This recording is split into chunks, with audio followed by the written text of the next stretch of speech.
सम्पूर्ण बर' फरायसा आफादनि मानगोनां दिपेन बर' सारनि खावलायनाय बायदियै बर' हारिनि बृहत बर' जाथिनि जौगानायनि सार्थनि थाखाय UPPL दोलो आरो BPF दोलो मोननै हान्जाखौबो ज' जाजानो थाखाय BTCनि बर' रायजो राजाफ्रा गोबां हास्थायदोंमोन। नाथाय बे ज' जानो हास्थायनायखौ लुबैनायखौ ज' जानो हास्थायनायनि जि बान्दो बे बान्दोखौ सोर सिफायखो आरो मानि थाखाय नैबे भिडिअनि गेजेरजों नोंथांमोना गासैबो डिटेल्स बाथ्राखौ बुजिनो हागोन हमदांनो हागोन आरो नोंथाङा आंनि चेनेलाव गोदानब्ला आंनि चेनेलखौ साबस्क्राइब खालामनानै लागोन आरो बेल आइकनाव थुनानै होगोन जाहाथे नोंथाङा बेबायदिनो गोदान आपडेटफोर फैयोब्ला मोननो हानाय बायदि। प्रक्रियात हाग्रामा महिलारीर प्रचंड भेटा उपनिर्वाचনৰ সময়ৰে পৰা স্থবিৰ আলোচনা প্ৰক্ৰিয়া বিটিচিৰ পৰৱৰ্তী চিফ কোন হ'ব প্ৰমোদ বড়ো নে হাগ্ৰামা মহিলাৰী এনেধৰণৰ এবুৰি প্ৰশ্নৰ সৰ্বজনগ্ৰাহ্য সমাধান সূত্ৰ এই মুহূৰ্তলৈকে কাৰো ওচৰতেই নাই আৰু ইয়াৰ বাবেই সিডলি বিধানসভা সমষ্টিৰ উপনিৰ্বাচনৰ সময়ৰে পৰা সম্পূৰ্ণৰূপে স্তব্ধ হৈছে UPPL আৰু BPFৰ মিত্ৰতা কেন্দ্ৰিক সকলো ধৰণৰ আলোচনা ঠিকই চলিল একবাৰ দুবাৰ তিনবাৰ এনেকুৱা তেওঁলোকৰ দুই দলৰ মাজত আলোচনা চলিল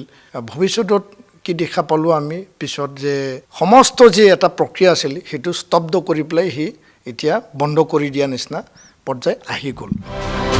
আৰু এই সমগ্ৰ প্ৰক্ৰিয়া স্তব্ধ হোৱাৰ মূলতে BPFৰ মুৰব্বী হাগ্ৰামা মহিলাৰী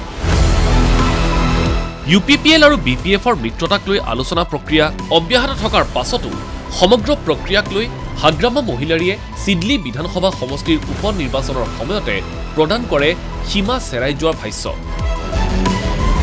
যাৰ বাবে সমগ্ৰ প্ৰক্ৰিয়া স্তব্ধ হোৱা বুলি দাবী এপছুৰ সভাপতি দীপেন বড়ো আৰু হাগ্ৰামা মহিলাৰী ডাঙৰীয়া তেওঁ অলপ এক্সট্ৰিম পৰ্যায়ত কথাখিনি যে ফাৰ্দাৰ আৰু এই আলোচনা যাহাতে আগ নাবাঢ়ে ইয়াৰ কাৰণে তেওঁ ভেটা দি পেলাই কিছুমান কথা কিছুমান প্ৰসংগ এনেকুৱা কথাবিলাক হি বাক্যবিলাক ব্যৱহাৰ কৰি পেলাই সমস্ত যে এটা প্ৰক্ৰিয়া আছিল হেতু স্তব্ধ কৰি পেলাই হি এতিয়া বন্ধ কৰি দিয়া নিচিনা পৰ্যায় আহি গ'ল বড়ো জনগোষ্ঠীৰ সৰ্বাংগীন বিকাশৰ স্বাৰ্থতে বিটিচিৰ ৰাইজে দুয়োটা দল একত্ৰিত হোৱাটো বিচাৰিছিল সেই মৰ্মে এই ক্ষেত্ৰত জাতীয় সংগঠন হিচাপে দেশৰ স্বাধীনতা দিৱসত UPPL আৰু BPFৰ নেতৃত্বলৈ এই ক্ষেত্ৰত ইতিবাচক পদক্ষেপ গ্ৰহণৰ বাবে মুকলি আহ্বান জনাইছিল এপছুৱে ইয়াৰ ভিত্তিতেই BPFে বিধায়ক ৰবিৰাম নাৰ্জাৰী আৰু UPPLে ৰাজ্যসভাৰ সাংসদ ৰণগৌৰা নাৰ্জাৰীৰ অধ্যক্ষতাত সুকীয়াকৈ দুয়োটা দলে গঠন কৰিছিল কমিটি দুয়ো দলৰ কমিটি দুখনে সমগ্ৰ প্ৰক্ৰিয়া সন্দৰ্ভত মিলিত হৈছিল কেইবালানিও আলোচনাত কিন্তু ফলাফল শূন্য হোৱাৰ দিশে আগবাঢ়িছে সমগ্ৰ আলোচনা প্ৰক্ৰিয়াৰ এই ক্ষেত্ৰত দুয়ো দলৰ নেতৃত্বকেই সিদ্ধান্ত লোৱাৰ আহ্বান এপছু নেতৃত্বৰ আৰু ৰাইজেটো সদায় বিচাৰে যে বড়ো জনগোষ্ঠীৰ মাজত এক হৈ থাকক এটা বুজাবুজিৰ মাজেৰে নেতৃত্ববিলাকে আগবাঢ়ক কিন্তু বুজিব লগা বা উপলব্ধি কৰিব লগা সেই বিষয়টো নেতৃত্বৰ ওপৰতহে থাকিব হাগ্ৰামা মহিলাৰীৰ ওপৰত থাকিব UPPL দলৰ ওপৰত থাকিব অন্যটো বাদেই UPPL আৰু BPFৰ মিত্ৰতা কেন্দ্ৰিক আলোচনা সফল কৰাৰ স্বাৰ্থতে উভয় দলৰ নেতৃত্বৰে পৃথকেও আলোচনাত মিলিত হৈছিল সমগ্ৰ প্ৰক্ৰিয়াৰ মধ্যস্থতাকাৰী এপছুৰ স্বয়ং সভাপতি Dipen Bodo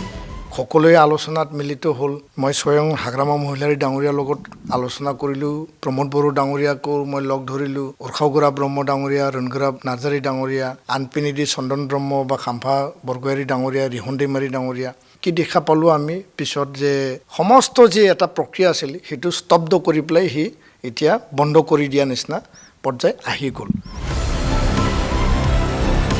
bureau report ND24